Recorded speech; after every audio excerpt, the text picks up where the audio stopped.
खुश अगर न हो वो, अभी टाइट कर दे मामला। कौन सा मामला?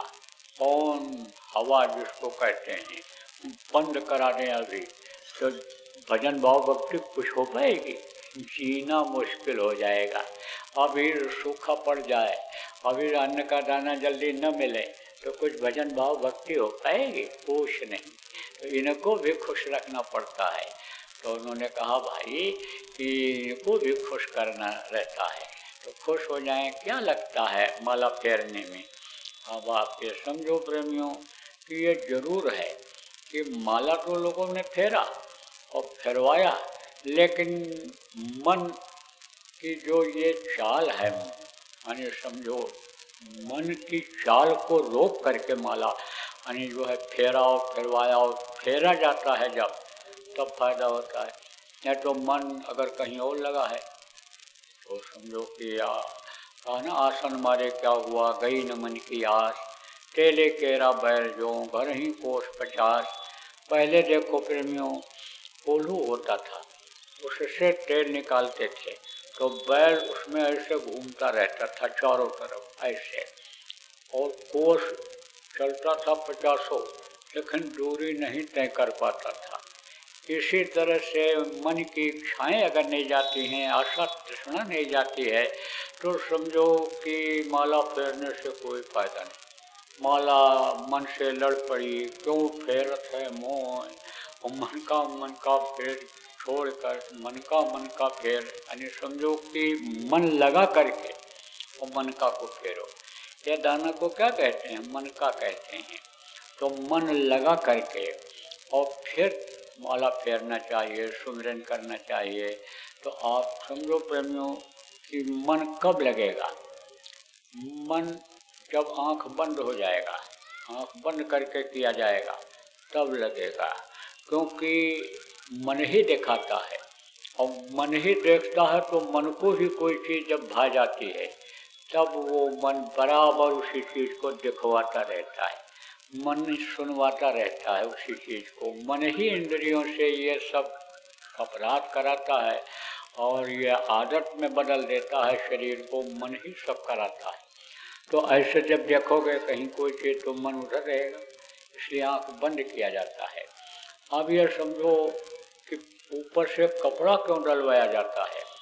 अभी बहुत तेज लाइट ऐसे जल रही हो और आप इस तरह से ऐसे पलक को बंद करोगे तो इन पलकों में भी सुराख है, बहुत पतला पतला सुराख है इनमें भी।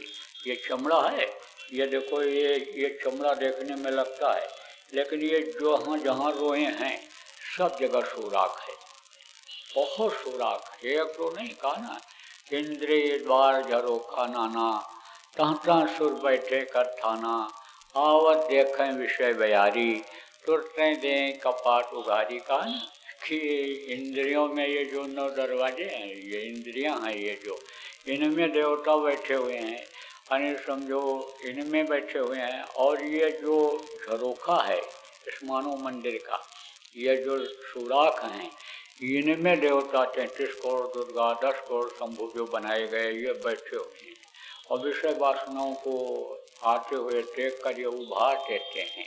तो समझो कि जीव उसी में फंसा रह जाता है, क्योंकि ये नहीं चाहते हैं कि ये निकल करके ऊपर जाएं, क्योंकि मनुष्य ही इनको खिलाता है, सुगंधी आहार है, मनुष्य ही सिंचाई करता है, फूल पत्ती की खुशबू उससे इनको मिलती है, मनुष्य ही इनको अच्छी अच्छी चीज़ों को यानी समझो खिलाता है बना करके सुगंधी वाला।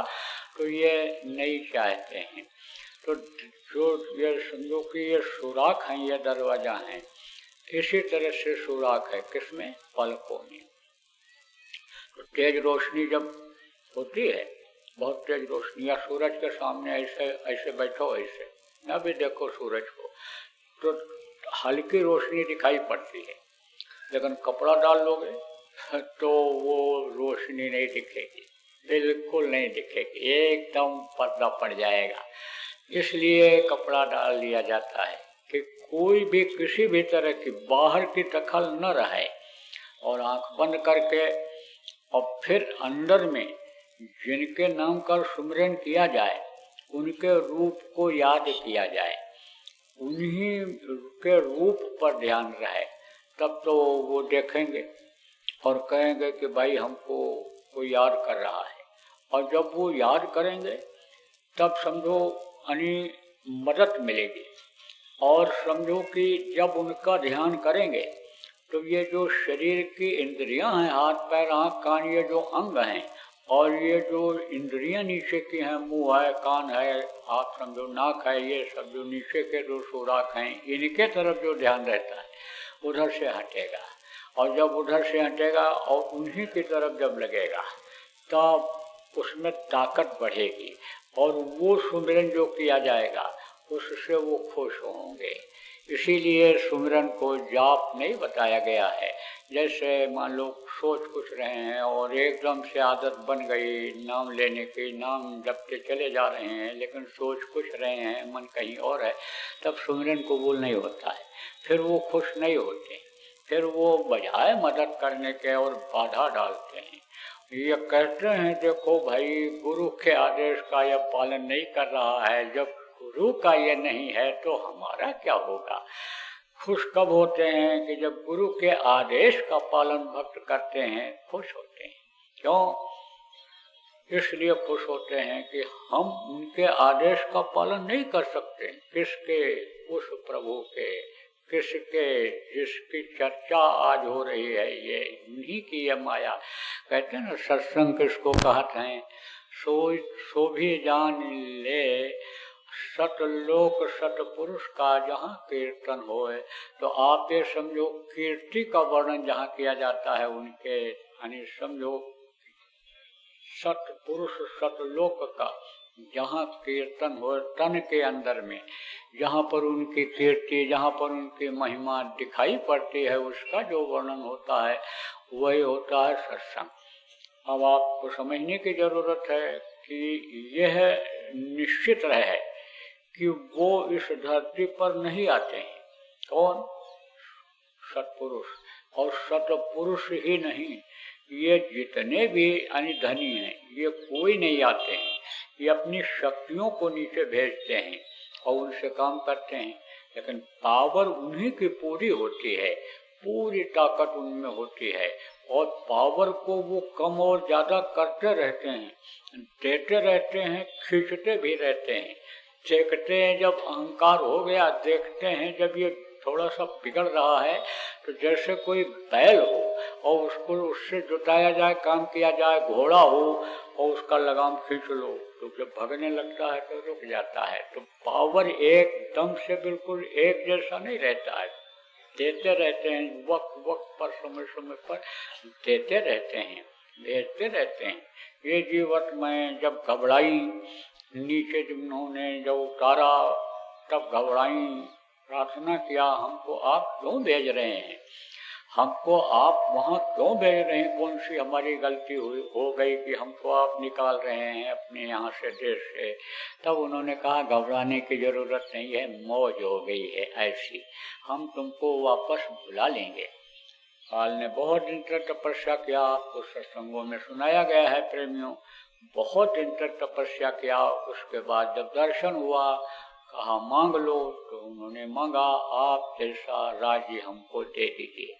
तो मसाला तो दे दिया, राज्य तो सब तैयार हो गया, ये धरती बन गई, आसमान बन गया, आप फिर समझो कि ये पेड़ पौधे बन गए, ये जल बन गया, आप फिर समझो धरती बन गई, ये जानवर सब बन गए, अंडज पिंजर दुखमत जिनको कहा गया, ये सब तैयार हो गए।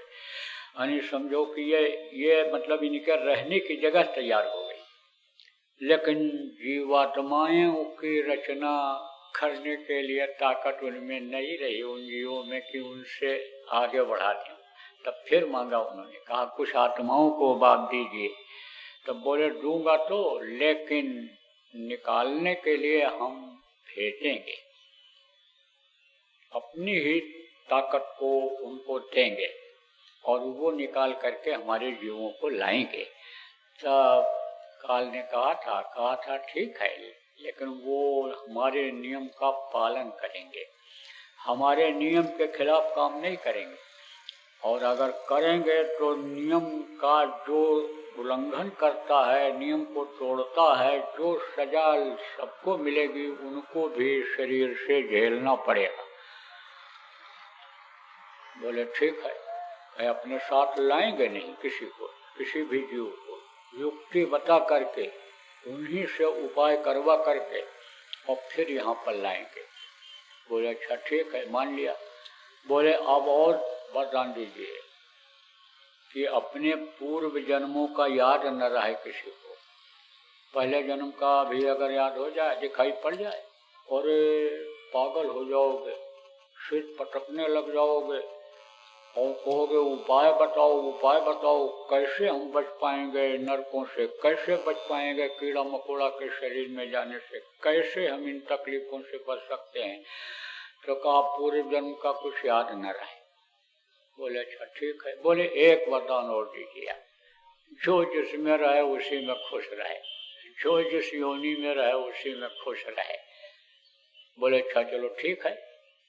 तो कहते हैं वस्ताद एक दांव अपने हाथ में रखता है और नहीं तो उसका चेला ही उसके ऊपर हमला कर दे और वही विश्व विजेता बन जाए, लेकिन वो एक दांव रखता है कि पटकने का।